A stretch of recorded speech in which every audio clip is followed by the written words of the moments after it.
Čau visiem! Tā kā tagad daudz par tām granulām runā, un tur ziņās arī rāda. Gribēju parādīt, kāds ir man granulu patēriņš, kāda ir granulu sistēma, un jā, kopumā, ko es domāju par šo granulu katlu un vispār par granulām kā tādām. Šis, sāksim ar to, tad šādi izskatās manas pilsētas mājas granulu katls. Black Star Plus. Atvērsim, parādīsim, varbūt kādam interesē. No A+, tas laikam augstākais, ko var dabūt, granulu katlu. Šis te modelis. It kā viņš 12 kW. Īsti nekad viņš uz pilnu jau nestrādā.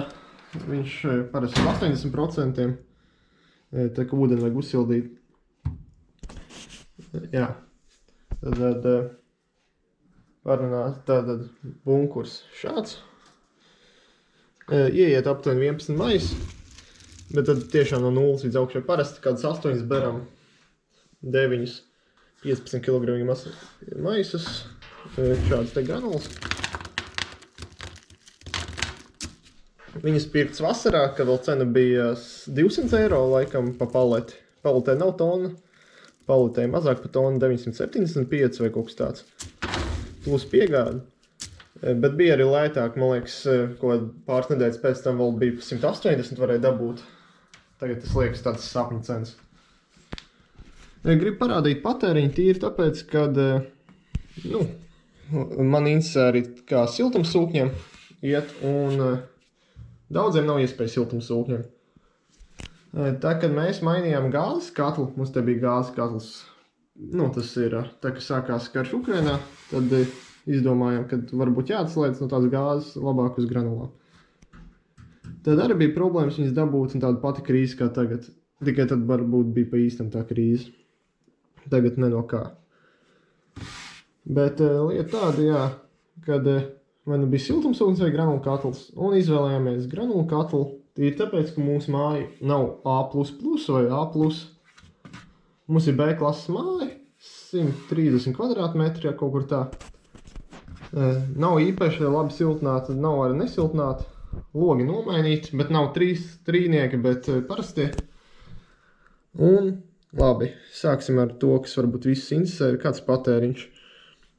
Šodien patēriņš, tagad laiks ir drusku pāras, nevis 8, bet gandrīz 7, un patēriņš 11 kg.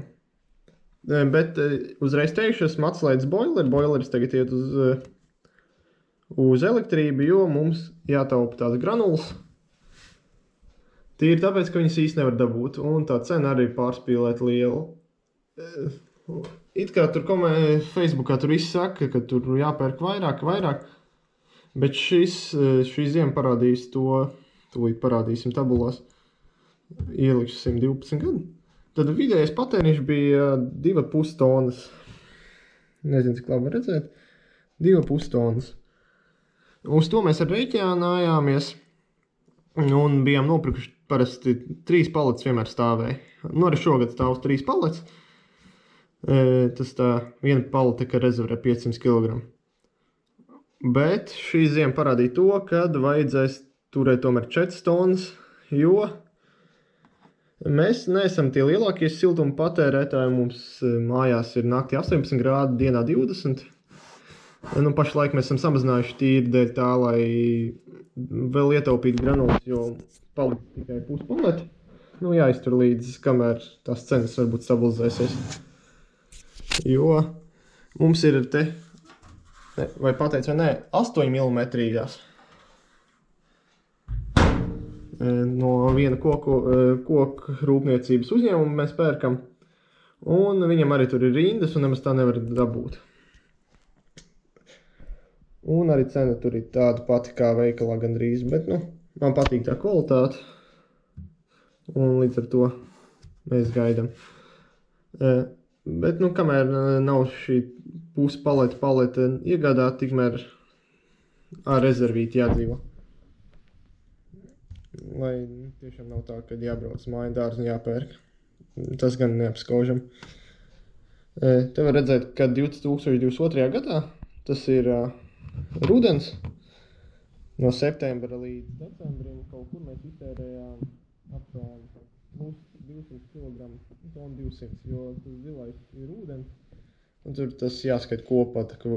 Pareizāk būtu, man liekas, jāliek tajā diagramā viens virs otra, lai redzētu īsto patēriņu, bet tā ir šī katla īpatnība.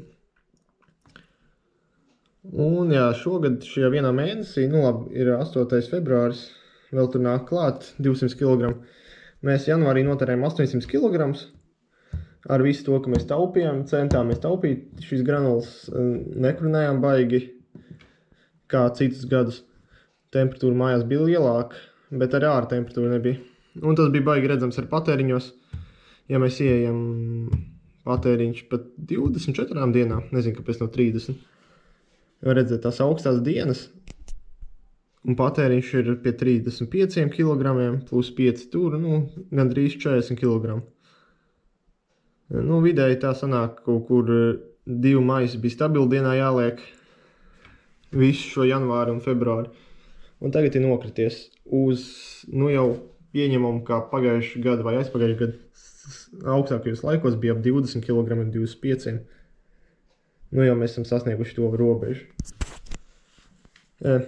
Ja būtu man siltumsūknis, pieņem, ka būtu diezgan astronomiski, kaut vai man visi saules paneļi ir, bet, tas ieguldījums varbūt būtu tāds pats, jo katls arī nebija lēts. Katls bija 4,2 tūkstoši, plus vēl bunkurs, plus uzstādīšana, un tur aizgāja ļoti liela nauda. Kaut kādu daļu naudas atmaksāja arī tā programma. Mums tāpēc ir jātiena dati katru gadu gan par saules paneļiem, gan par granulām jānodod valstī. Šie dati ir arī dubults neplīs, mēs arī pierakstām uz blociņu katru dienu pa maisiem, pēc tam sareiķinam. Bet viņi diezgan akurāti, esmu skatījies, tur plus mīnus 3-4% atšķirība. Arī viss atšķirīgs no tā, kā tu iekalibrē šo šneku. Trik pa laikam tas jādara. Parasti tā, kad nāk apkope, tad arī viņi dažreiz pārkalibrē. Un ja es mainīšu granulas, tāpēc negribu mainīt granulas uz 6 mm, jo man būs tad tas jāpārprogrammē. Jā, tur es baigi neko nesteikšu, kas tur ir, kā to firmu nāca un uzstādīja. Pagaidām viss funkcionē. Vienīgais, kas tev jādara, gandrīz kā gāzes katlam, jāieber granulas un ik pa laikam jāiztīra. Tā kā neiet katls, šie te jāparāda. Siltumainis. Nav obligāti, bet ir ieteicams. Parādīšu vēl, varbūt kādam interesē. Man īsti nepatīk šī bunkura, jo ļoti daudz vietas sanāk, pusi no vietas tiek izmantota nepriekškam. Nav īsti gaisma. Te kompresors un šneks, bet gribētos tā, lai te visu varētu piepildīt pilnu. Būtu daudz lielāks. Es saprotu, ka viņam jāiet ar slīpumu un tā, bet tāpat tās liekas, ka vairāk pa pusi no šī netiek izmantot. Te var redzēt stānos. Respektīvi, šī daļa tikai tiek izmantot granulām. Tas tāds, kas man nepatīk. Viņš ar, nezinu, kā ir citi katli, jo šis vienīgais granulu katls, kas mums ir bijis. Cik tie ir lieli. Bet, īsti nekas nav jādara. Kompresors ieslēdz ieprogrammētajā laikā pa dienu, kad neviens nav mājās, ieslēdz. Un tad viņš pūš ārā šo degli. Te ir kaut kāds vilkmēji. Ļoti maz detaļas patiesībā, viss ļoti vienkārši. Tur ir siltumains, tad visi tie pelni tiek iestūti te iekšā. Nesen tīrījām, tāpēc nav baigi bieži jātīra. Bet vienreiz mēs tā pieradām pie tā neko nedarīt, un tad viņš izmet eroru. kad nebija vairs vietas tur īsti. Tā kā jā, pie komforta ļoti ātri pierod. Mums iepriekš bija gāzes katls, līdz ar to granulas tā kā ir papildus darbs. Bet, nu, kopumā šādi katli arī nav neko baigi sarežģītāk par gāzes katlu. Tā lietošana, kā lietotājiem. Tīri tik, cik tev jāieber un jāiztīra.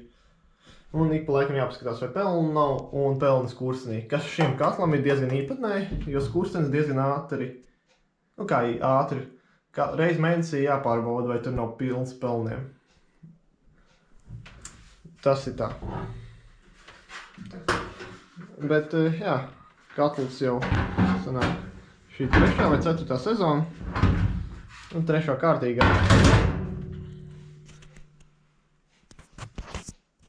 Neko slikti īsti nevar pateikt par viņu. Un, jā, ja būtu siltumsūknis, labi, mums te vieta atbrīvotos, bet mums būtu problēma ar to, kad mums radiatori mājās, un tie radiatori mums ir uzlikti pa maz.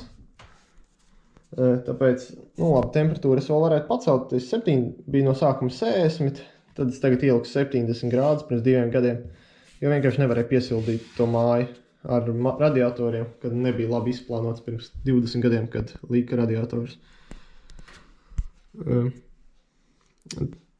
No tādas lietotāju puses te ir arī interneta mājaslapa, telefonā var redzēt. Ja es gribētu, es varētu, tur bija kaut kāda iespēja pasīties arī citus kaimiņus, cik viņi patērē, kuriem arī šis katls, jo tas viss pieejams mākonī. Nu, te ir lielākā daļa no lietām, jā. Nu, parasts lietotājs, man liekas, neko citu kā ieber granulas, es pierakstu parasti blociņā, un vēl pierakstu šeit, pieņemsim 62 kg. Nu, es baigi tur uz acis, cik, tagad varētu būt 100 kg. Nu, varbūt nē, 85 kg. Tas vairāk tā, lai viņš nedomā, ka ir nullīti. Jo ir vēl viens katls, kas laikam ir vēl advancētāks, tas arī var nolasīt, cik tev bunkurā ir. Bet kopumā, jā, nav nekāda sūdzības, pagaidām bijušas tādas. Un, jā, šogad jau būs 10 tonnas nokurināts. Daudz maz. Bet, nu jā. Tā kā, cerams, ka šis būs tāds ieskats. Cerams, ka kaut cik noderēja. Nebūja tīri muldēšana. Katls kā katls, jā. Tā. Nu jā, te šitas baigi labs, kad tev parāda uzreiz, kas ir problēma, kas nav problēma. Bet, 90% gadījumos es vienkārši uzspiežu patēriņu, tas ir viss, ko es daru. Maitavērtni.